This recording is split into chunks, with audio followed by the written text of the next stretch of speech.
आपने कुछ लीजिए ना। हाँ जी, मिठाई दो बेटा। ठीक है। हाँ, ये ईशा हमारी बिटिया और ये हमारी धर्मपत्नी उमा। चाय लीजिए। द्वारकानाथ जी, हमारे तीनों बच्चे ईशा, पीयूष और काजल बड़े ही सुशील और संस्कारी हैं। पापा वो ना आज स्कूल में।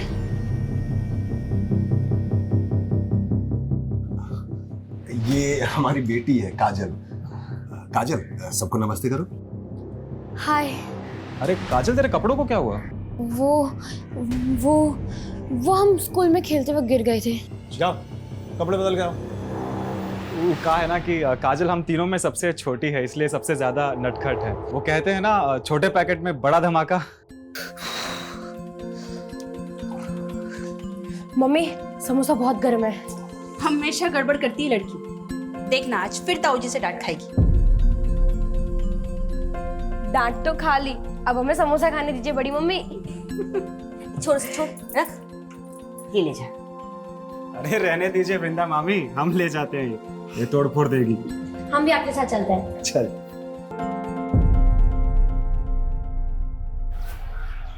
ईशा, वैसे पसंद क्या है आपकी? मूवीज देखना, खाना बनाना, यही सब। खाना बनाना? अच्छा, हमें तो आज तक कुछ बना कर नहीं दिया। और हमको भी कहाँ खिलाया? तुम दोनों क्या कर रहे हो यहाँ पे? ये लो जूस। अरे, होने वाले जीजा जी से मिलने आए है ना पीयूष भैया? और नहीं तो क्या? दिवेश जीजू, हम तीनों भाई बहन है ना, हर जगह साथ जाते हैं। तो अगर आप ईशा दीदी को लेकर गए तो हमको भी साथ लेकर जाना पड़ेगा। और हमको भी। अरे बाप रे, अब एक काम करते हैं, तुम तीनों को कहीं जाने की जरूरत नहीं है। शादी के बाद हम ही यहाँ रहने आ जाते हैं। तो बड़ा मजा आएगा, क्यों ईशा दीदी?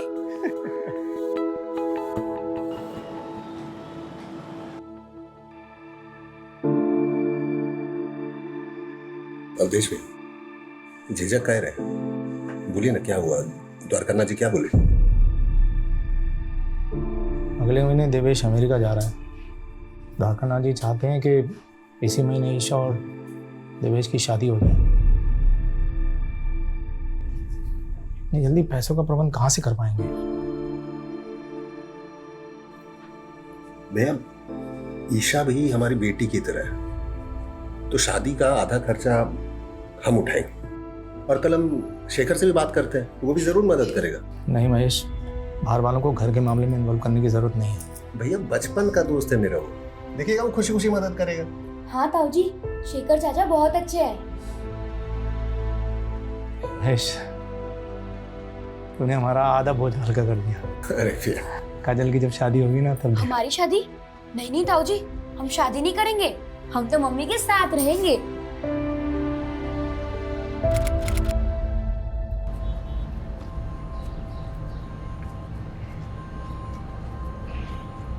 ए काजल,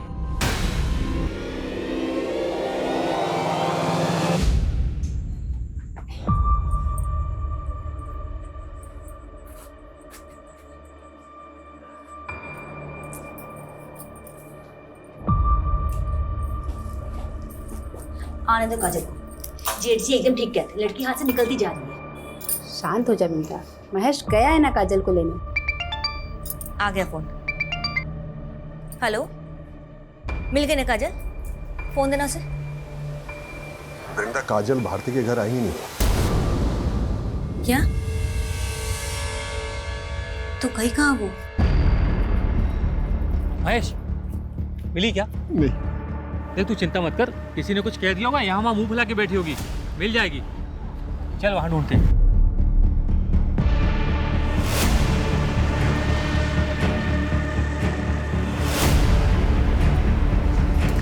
काजल मिली? नहीं, अरे कहाँ चली गई? भैया कहीं नहीं मिल रही भैया। हमको बहुत डर लग रहा है, पुलिस से मदद लेना चाहिए।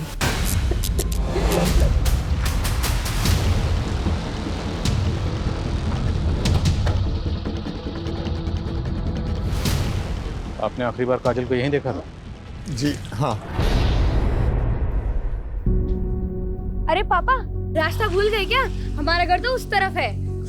बेटा भूला नहीं, बस है ना, मैं काम पूरा करके आ रहे हैं। तो हम भी आपके साथ चलते हैं और आते वक्त हम चॉकलेट ले लेंगे। बेटा तो चॉकलेट तो शंभू चाचा से ले ले, हम बस काम खत्म करके आ गए। काजल की तस्वीर सल पुलिस स्टेशन में सर्कुलेट करो। सर, आसपास की सभी दुकानें बंद हैं। अब तो सुबह जब दुकानें खुलेंगी सभी को इन्फॉर्मेशन मिलेगी। मैं शर्मा, छोटी बच्ची का मामला सुबह तक का इंतजार नहीं कर सकती। पेट्रोलिंग टीम से कहो कि तुरंत बच्ची की तलाश शुरू करें और पास में एक नाला है, वहाँ भी चेक करो। Okay sir.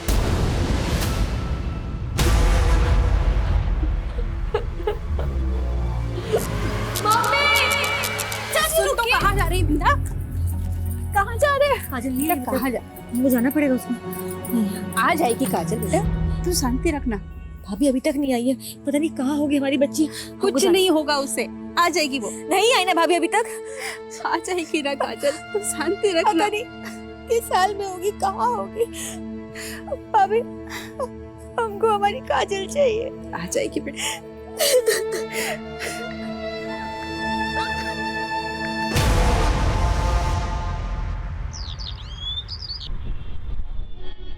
जी साहब, काजल कल शाम में दुकान पे आई थी हमारे।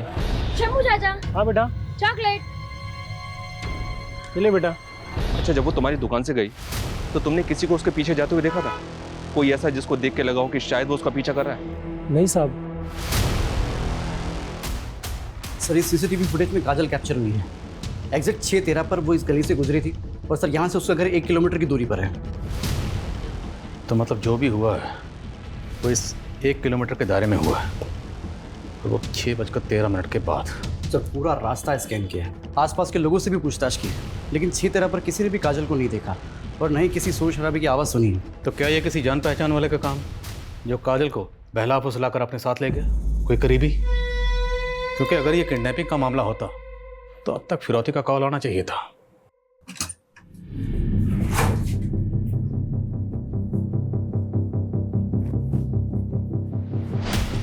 वृंदा, पापा नहीं मिल रही।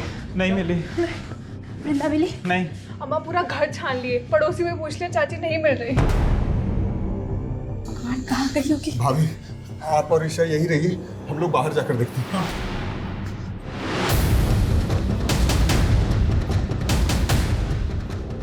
महेश, क्या हुआ? शेखर, वृंदा कहीं चली गई। अरे घबराओ मत, यहीं कहीं होगी, मिल जाएगी।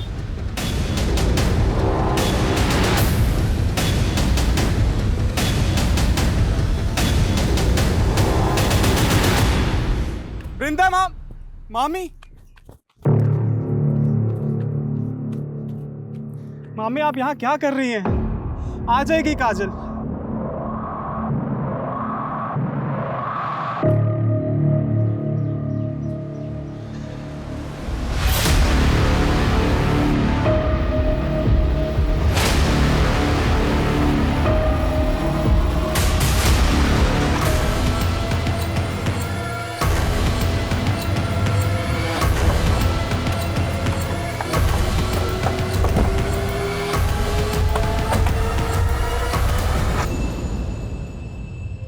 महज 12 साल की बच्ची को कितनी बेरहमी से क्यों मारेगा? जैसे इसके साथ रेप भी हुआ। सर, कल ही हमने ये जगह स्कैन करी थी, लेकिन तब तो यहाँ कुछ भी नहीं था। हो सकता है कोई देर रात को लाश को ठिकाने लगाने आया हो। वैशीपने की हद देखो, सिर्फ मारा नहीं गया, मारने के बाद आंखें भी निकाली गई। बड़े को पोस्टमार्टम के लिए भेजो और पूरा एरिया सील करो। बैठ जा।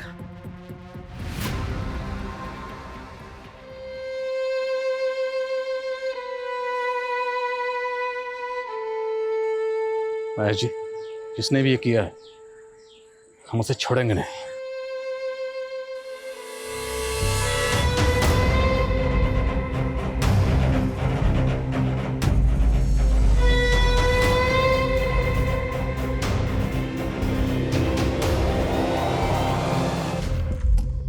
सर, काजल की पीएम रिपोर्ट। उसकी मौत गला घोटने से हुई है सर। और रेप तो नहीं हुआ सर, लेकिन टॉर्चर काफी किया गया उसे। पीठ और सीने पर जख्मों के कई सारे निशान हैं और 2 फ्रैक्चर्स भी। काजल को पहले बहुत बुरी तरह से मारा पीटा गया सर, और गला घोटने के बाद उसकी आंखें। 12 साल की मासूम बच्ची के साथ इतनी हैवानियत, और ये सोचकर ही मेरा खून खौल रहा है कि वह हैवान अभी भी आजाद घूम रहा है। शर्मा, वो हैवान मुझे किसी भी सूरत में जल्द से जल्द सलाखों के पीछे चाहिए।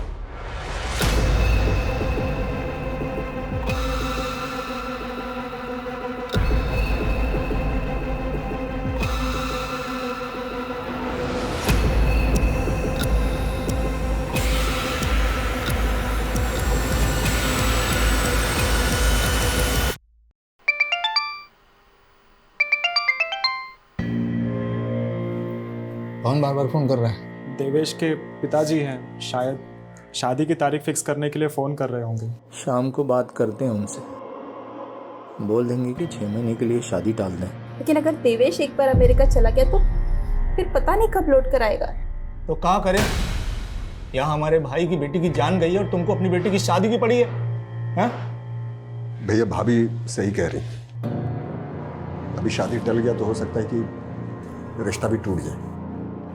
इससे अच्छा रिश्ता हाथ से जाने मत दीजिए।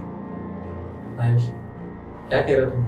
सही कह रहे, ईशा और देवेश की शादी इसी महीना होना जरूरी है।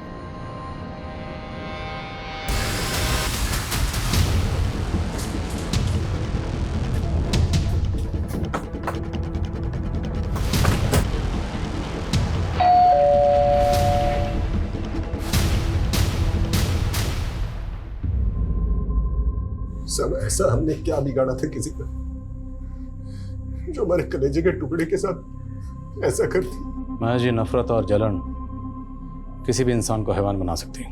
आपकी, आपकी फैमिली की किसी से कोई दुश्मनी या रंजिश? सर मुझे एक आदमी पर शक है। किस पे? राधे। कौन राधे? सर वो यहीं पास में रहता है, महेश का दूसरे रिश्तेदार भी लगता है। मानसिक रूप से थोड़ा बीमार है, बहुत ही गुस्सैल और अड़ियल इंसान है। अभी पिछले महीने एक नेहा नाम की लड़की को उसने बहुत परेशान किया था।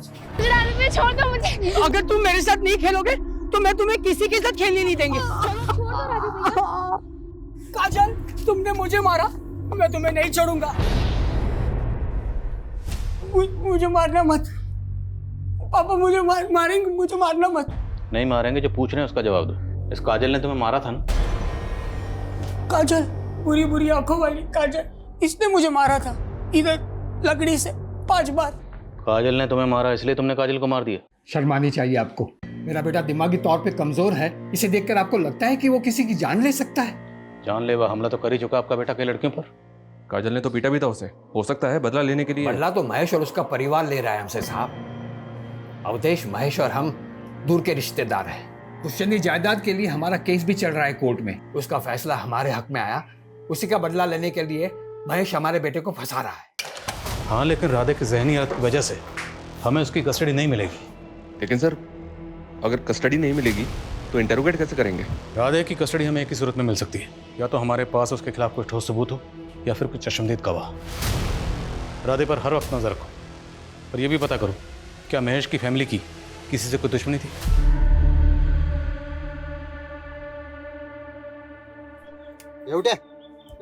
अरे कौन आवाज कर रहा है?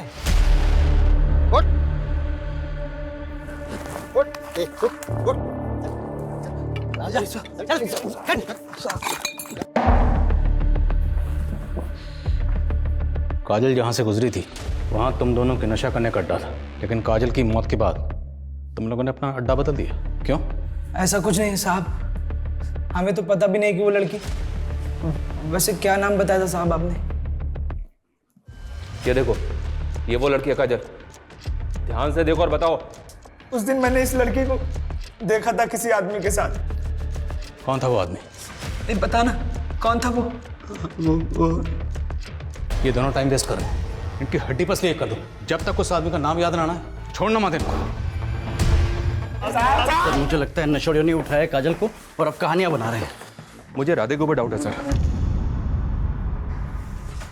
सवाल ये है कि काजल को अगर राधे या कोई और जबरदस्ती उठाकर लेकर गया होता तो काजल शोर तो मचाती।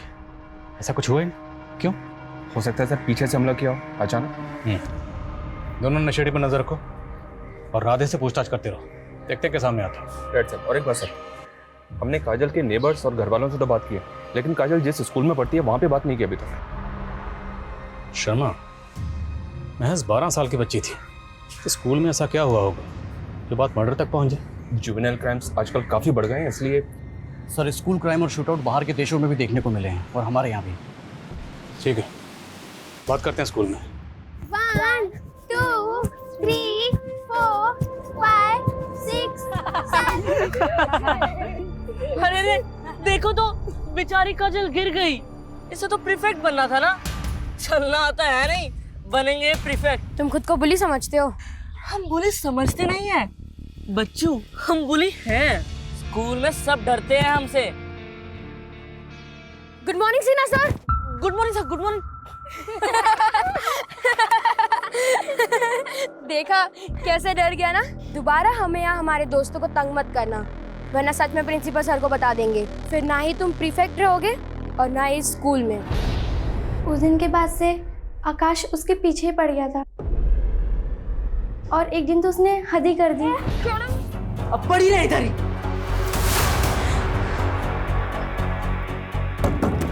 भारती, प्रिया कोई है, मुझे यहाँ से निकालो। फिर हमने आकाश को 10 दिन के लिए स्कूल से सस्पेंड कर दिया और उसे प्रीफेक्ट की पोजीशन से हटा दिया और उसकी जगह हमने काजल को प्रीफेक्ट बना दिया। मानते हैं सर, हम काजल को बहुत परेशान करते थे, लेकिन हम उसको कुछ नहीं किए। काजल की वजह से आपको 10 दिन के लिए स्कूल से सस्पेंड कर दिया गया। आपको प्रीफेक्ट से हटाकर काजल को प्रीफेक्ट बना दिया गया। बुरा तो लगा होगा ना बेटा आपको? ये कैसा सवाल है सर? ऐसे सवाल पूछ के हमारे बेटे को टॉर्चर मत कीजिए ना सर। हेलो, अरे बोला ना आपको, लोडिंग हमारे सामने होगी, एक छोटा सा काम निपटा के आ रहे हैं ना हम। हाँ सर, हमारा बेटा ऐसा वैसा लड़का नहीं है, टॉपर है क्लास का। अगर आप बोला ना आपको, पहुंच रहे हैं। क्या कह रहा था मैं, आप हमारे बेटे को परेशान मत कीजिए। ये क्या कर रहे हैं आप? आपको मालूम है कितना इंपॉर्टेंट काम? आपके बेटे के फ्यूचर और उसकी जिंदगी से ज्यादा इंपॉर्टेंट काम है। बात को समझिए ना सर। आप बात को समझने की कोशिश कीजिए। जो लड़की मरी है ना, उसकी जिंदगी भी इंपॉर्टेंट थी। उसका कत्ल हुआ और उसके कातिल को ढूंढना हमारा काम है, और ये काम सबसे ज्यादा इंपॉर्टेंट है। सर आप जो पूछना चाहते हैं पूछिए। हमें पूरा भरोसा है हमारे बेटे ने कुछ नहीं किया। हाँ ठीक है, उसको पकड़ के रखो। नमस्कार सर। मैं तुम्हें फ़ोन करता हूँ। हाँ, कत्ल का कुछ पता चला? हमारे पास रोज़ बहुत सारे केसेस आते हैं, इंसानों की गुमशुदगी के, हत्या के, अपहरण के। अब क्या करें, हम उन केसेस पे ध्यान दें या पूरा का पूरा पुलिस महकमा तुम्हारे गाय के हत्यारों के पीछे लगा दें? बोलो क्या करें?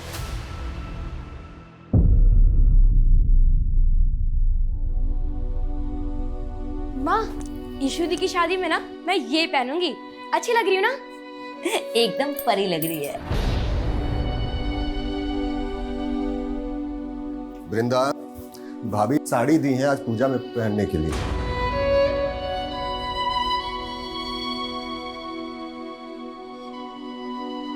काहे अपना जख्म कुरेद रही है? हम कहे थे ना, काजल का सारा चीज खुद से दूर कर दो।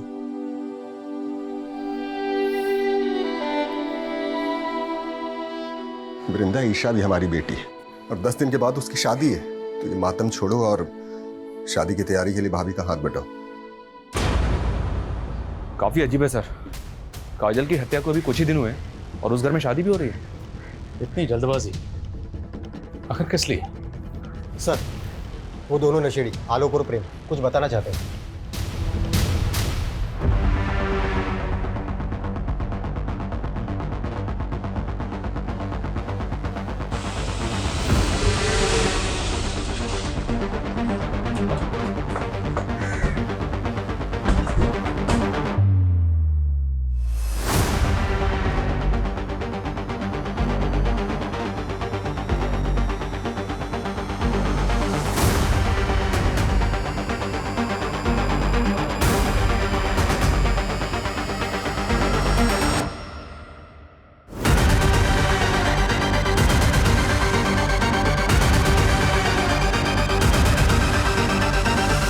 चलें शेखर? शेखर? सर, क्या शेखर ने काजल को मारा? नहीं सर, हम नहीं मान सकते सर। देखिए, हमें 2 चश्मदीद गवाह मिले जिन्होंने उस रात काजल को शेखर के साथ जाते हुए देखा था। लेकिन सर, शेखर हमारा बचपन का दोस्त है सर। हाँ, मैं मिला था उस शाम काजल से। काजल कहाँ भटक रही है? भूतनी तो भटकेगी और क्या करेगी? अच्छा ये बताए, भूतनी गोलगप्पे खाएगी? तो चल मेरे साथ। फिर तुम काजल को अपने साथ ले गए, उसे मारा पीटा, उसका गला दबाया और उसकी आंखें निकाल ली। इतनी घटिया हरकत, तुम जैसे इंसान को तो जीने का भी हक नहीं।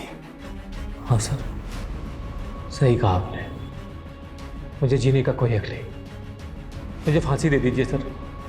ये ड्रामा बंद कर, ये बोल कि काजल को क्यों मारा, कहाँ मारा और कैसे मारा, वरना मार मार के उगलवाएंगे। मारिए सर मुझे, मारिए सर मुझे। मैं इसी लायक हूँ, मैं इसी लायक हूँ सर।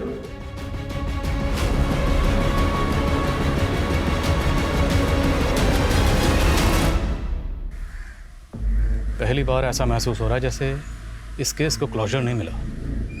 चश्मदीद गवाह है, कातिल ने अपना जुर्म कबूल कर लिया, अभी ऐसा लगता है जैसे केस सॉल्व नहीं हुआ।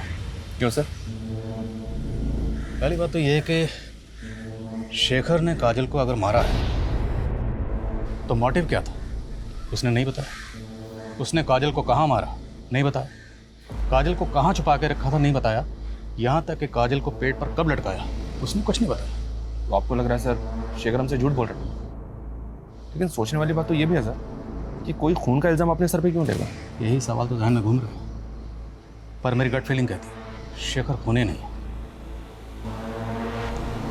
राधे के कोई अपडेट? नहीं सर, उसके घर के आसपास लोग लगाए हैं, लेकिन उस दिन के बाद वो घर से ही बाहर नहीं निकला। शायद बाप ने रुक रखा हो। आकाश और उसके फादर विवेक, उनकी बैकग्राउंड भी खंगालो।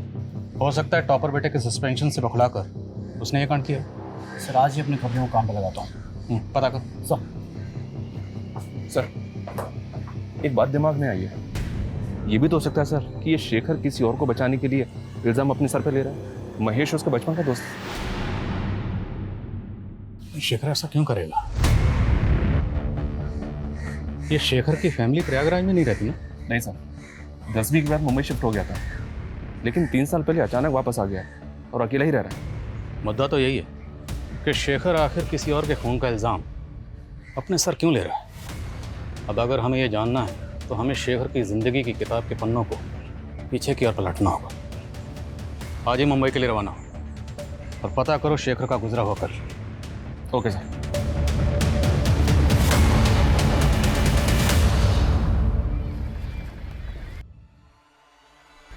शेखर आज मत जाओ ना ऑफिस। क्या करें, जाना तो हम भी नहीं चाहते, पर हम ना अपना सारा काम जल्दी से जल्दी निपटाना चाहते हैं ताकि अपने बच्चे और तुमको ज़्यादा से ज़्यादा समय दे सकें। चलो अपना ध्यान रखना।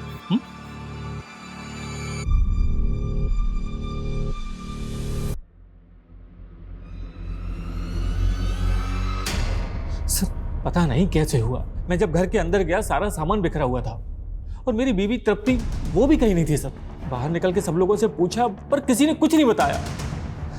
सर प्लीज उसे ढूंढ दीजिए सर। सर मेरी बीवी मां बनने वाली है।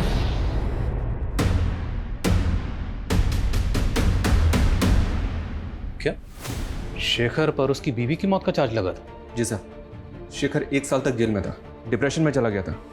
फिर जब कोई सबूत या गवाह नहीं मिला तो उसे छोड़ दिया गया। और दोनों मियाँ बीवी के बीच अनबन की वजह क्या थी? वो पता नहीं चला। उसकी बीवी तृप्ति मिली? No sir. उसकी डेड बॉडी? No sir. मैंने SHO वागले से कहा है कि इस केस में कोई भी अपडेट मिलता है तो वो इन्फॉर्म करें। लेकिन एक बात समझ में नहीं आ रही, शेखर की बीवी तृप्ति गायब हुई 3 साल पहले, तो 3 साल पहले गुजरे उस हादसे का काजल के केस से क्या ताल्लुक हो सकता है? कहीं ऐसा तो नहीं कि शेखर ने अपनी बीवी का कत्ल किया था लेकिन सजा से बच गया, अब वही गिल्ट उससे काजल का कत्ल कबूल करवा रहा है? सर कम है सर।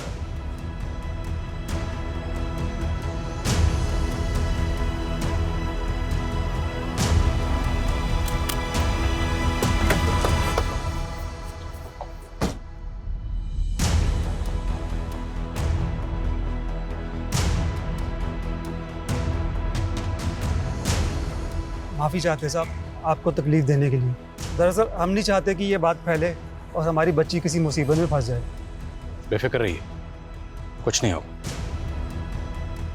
बोलो भारती, क्या बताना चाहती हो? बोलो बेटा।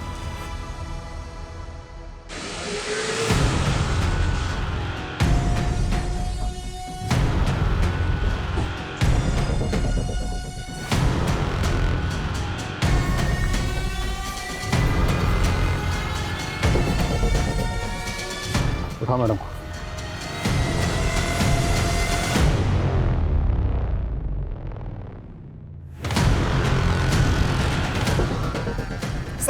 सर हमने क्या किया सर? सर हमने कुछ नहीं किया सर। ये क्या कर रहे हैं साहब? हमारे बच्चे हैं साहब। इन्होंने क्या किया?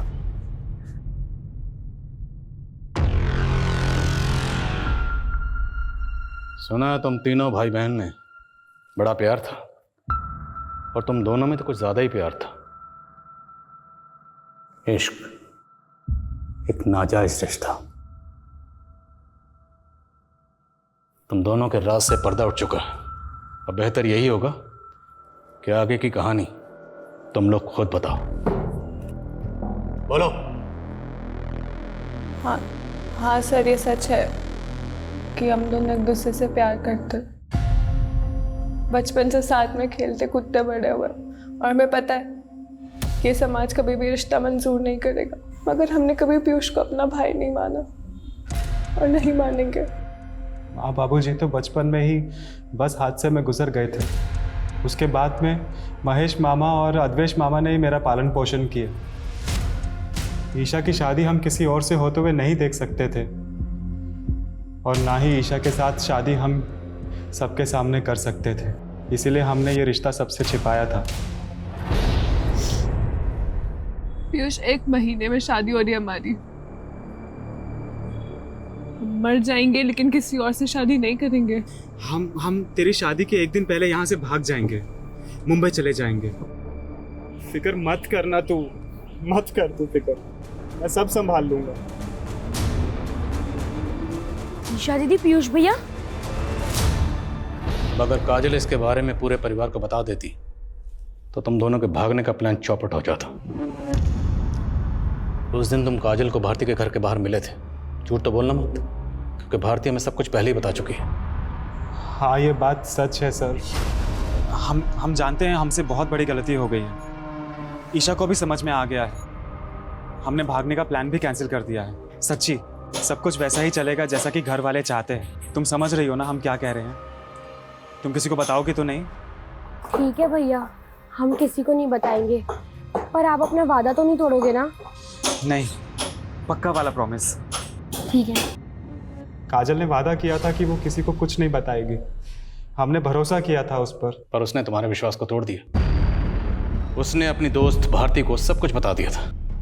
तुम काजल को मिले, आप उसे अपने साथ ले गए, उसे मारा पीटा, उसकी आंखें निकालने, उसका गला दबाया। नहीं सर, ये बिल्कुल झूठ है सर। हमने काजल को नहीं मारा।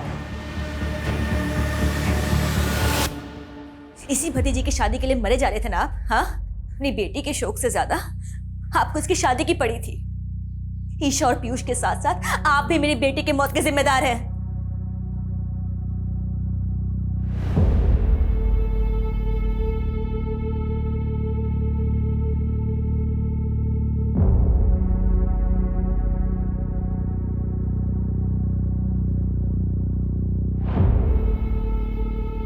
महेश, ईशा और पीयूष जो कर रहे थे वो गलत था, सरासर गलत था, और हम ईशा को इस गलती के लिए कभी माफ नहीं कर सकते।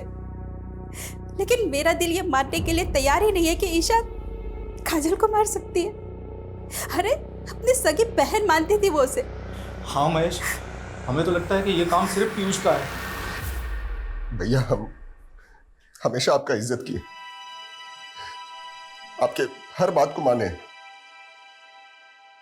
लेकिन इस मामले में अच्छा होगा कि आप कुछ न बोलिए।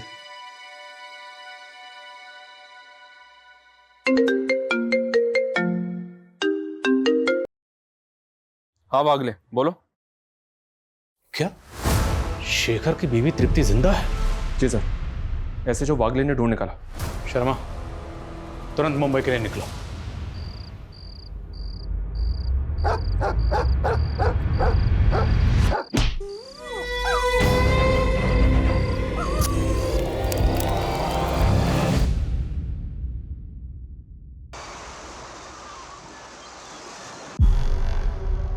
मुझे किसी ने अगवा नहीं किया था।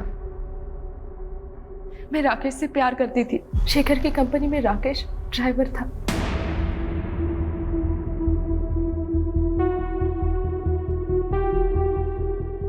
और मैं शेखर को छोड़ना चाहती थी, इसलिए ये हम दोनों का प्लान था। अपनी आज़ादी के लिए तुमने एक बेकसूर को फंसा दिया। इससे तो अच्छा होता कि तुम उससे साफ साफ बात कर लेती, डिवोर्स दे देती। मेरे फैमिली वाले मुझे डिवोर्स लेने नहीं देते, पर तब मैंने ये नहीं सोचा था कि शेखर मेरे खून के इल्जाम में जेल चला जाएगा। पर एक तरह से मैंने भी सजा भुगती। कैसी सजा? शेखर से अलग होने के बाद मैं कभी खुश नहीं रह पाई। मेरा बच्चा भी मरा हुआ पैदा हुआ। शेखर भी डिप्रेशन में था और अभी भी जेल में बंद है वो। एक बच्ची के खून का इल्जाम है उसके सर पे।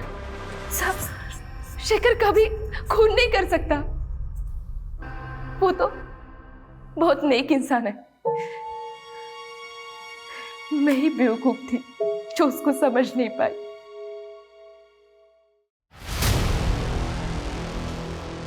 सर, इस शेखर की हिस्ट्री जानने के बाद तो तकरीबन यकीन से कह सकते हैं कि ये निर्दोष है। पीयूष और ईशा दोनों अपनी बात पर अड़े हुए, लेकिन दोनों काफ़ी शातिर हैं। एक ही घर में रह रहे थे, अफेयर चल रहा था, लेकिन किसी को भनक तक नहीं लगने दी। लेकिन सर, पीयूष के खिलाफ हमारे पास कोई सबूत नहीं। पीयूष से मिलने के बाद काजल सीधे अपने घर गई थी, जहाँ उसके पिता और शेखर उसे मिले थे। यानी कि पीयूष से मिलने के बाद तो बिल्कुल ठीक थी। राधे की कोई अपडेट? नहीं सर, कोई सस्पिशियस मूवमेंट नहीं है। तो फिर आखिर इस केस की चाबी है कहाँ? एक काम करते हैं, शुरू से शुरू करते हैं। काजल सबसे पहले मिली थी पीयूष को भारती के घर के बाहर।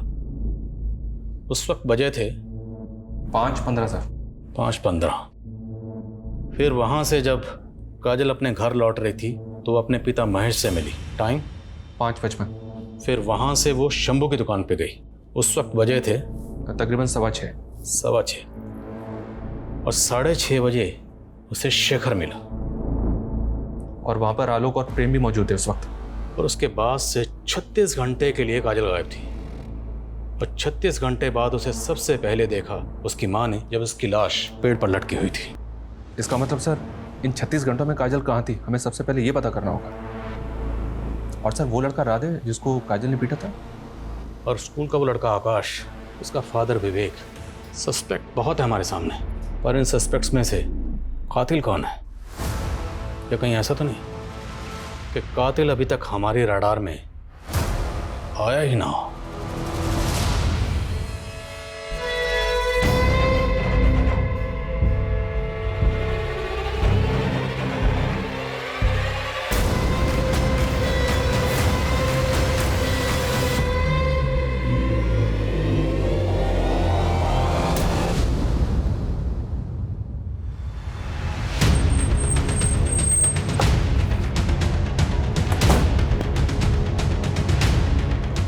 जय हिंद सर।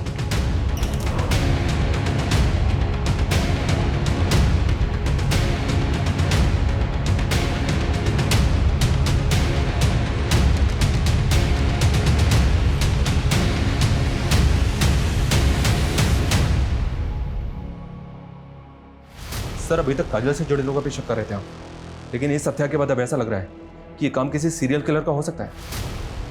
हो सकता है हम गलत हो, पर हम हाथ पे हाथ रख कर नहीं बैठ सकते। हमें आगे तो बढ़ना होगा, चलते रहना होगा, वाला डायरेक्शन में ही सही। हो सकता है चलते चलते हमें सही मंजिल मिल जाए। सर, लोकल पुलिस स्टेशन से केस फाइल की कॉपी मंगवाई है। काजल की तरह इस लड़की रिया, जिसको भी टॉर्चर किया गया था और आंखें निकाली गई थी। इस केस से कोई क्लू मिला? जी सर, एक आई विटनेस है केस का। लड़की को अगवा करने से पहले उसने स्कूल के बाहर एक आदमी को टैक्सी पार्क करते हुए देखा था। कौन है टैक्सी ड्राइवर? सर, ये तो अभी तक पता नहीं चला है, लेकिन आई विटनेस का कहना था कि उसका हेयर स्टाइल कुछ अजीब सा था। टैक्सी ड्राइवर, अजीब हेयर स्टाइल। काजल की लाश जहाँ मिली थी वो एरिया अभी भी सील है ना? जी सर। उस पूरे एरिया में पता करो, क्या किसी ने किसी ऐसे टैक्सी वाले को देखा था जिसका हेयर स्टाइल अजीब था? और इस एरिया में जितनी भी सीसीटीवी फुटेज है सबको खंगालो। गाइस, मैं जानता हूँ काम बहुत मुश्किल है, but let's crack this case.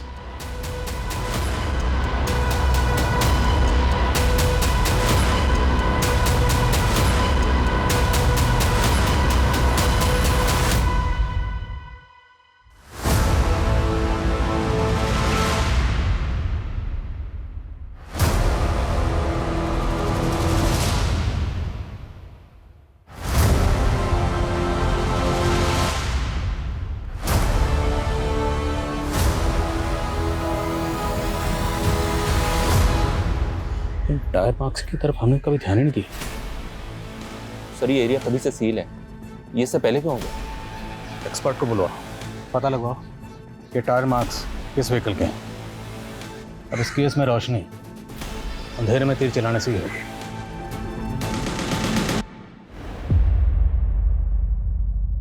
Piyush जा चुका है और अब उसे कभी याद भी मत करना।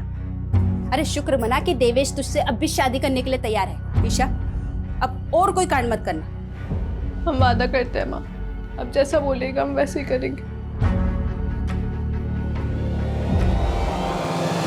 सर मैं प्रयागराज में हुए दूसरे सिमिलर केसेस ढूंढ रहा था, तो ये केस मेरे सामने आया, अवनी दीक्षित का। काजल, रिया और अवनी तीनों केसेस में विक्टिम को पहले टॉर्चर किया गया, उसके बाद उनकी आंखें निकाली गई। और सर इन तीनों में से किसी का भी रेप नहीं हुआ।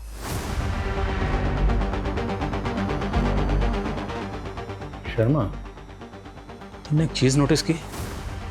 इन तीनों विक्टिम्स में एक चीज कॉमन है। क्या सर? तीनों की आंखें भूरी हैं।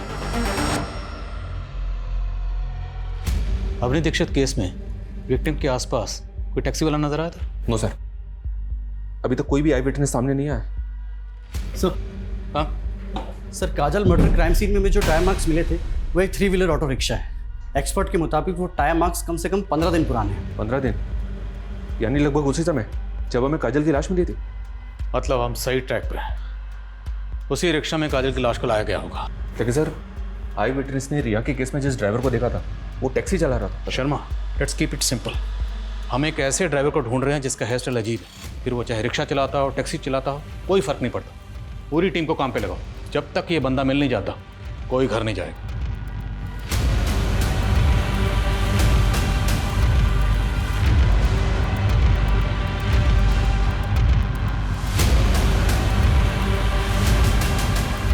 सर ये 2 ड्राइवर्स मिले हैं, दोनों की अपनी अपनी कहानियां हैं, अपने अपने अलीब हैं। 1 मिनट सर, ये आदमी, इसको तो देखा है मैंने सर। कौन है ये तो वही ड्राइवर है सर जिसके साथ शेखर की बीवी तृप्ति भागी थी। राकेश नाम है इसका। सर अभी कुछ देर पहले ही छोड़ा है मैंने, ज़्यादा दूर नहीं गया होगा, उठा लेते हैं उसे। नहीं, रुको रुको रुको, जाने दो उसे, लेकिन नज़र बनाए रखो।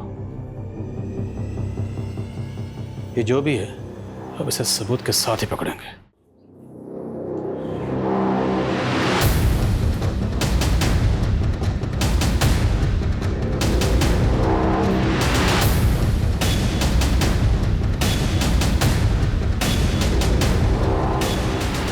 हेलो, हाँ मैं घर के बाहर वेट कर रहा हूँ।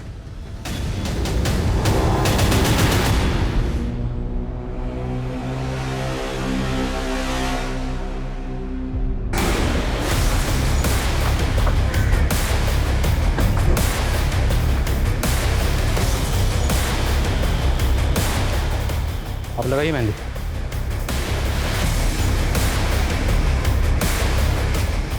तो केदार जी, राकेश को जानते हैं ना? इतनी जल्दी भूल गए? अभी तो मिले थे गली, अच्छी याद आया, लेके जाओ।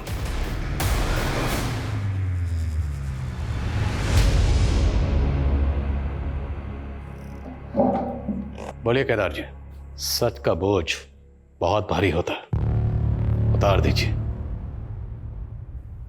राधे, हमारा बेटा, आप तो जानते ही हैं कि वो दिमागी तौर पे कमजोर है। हमारा वंश आगे बढ़े इसके लिए हमने हमसे कम उम्र की लड़की शीला से शादी कर ली ताकि तंदुरुस्त और हेल्दी बच्चा पैदा हो। 3 बार हमारी बेबी उम्मीद से थी, लेकिन तीनों बार बच्चे पेट में ही मर गए और हमें हर हालत में तंदुरुस्त बच्चा चाहिए था। इसलिए हम हमारी बीवी को लेकर बंबई चले गए।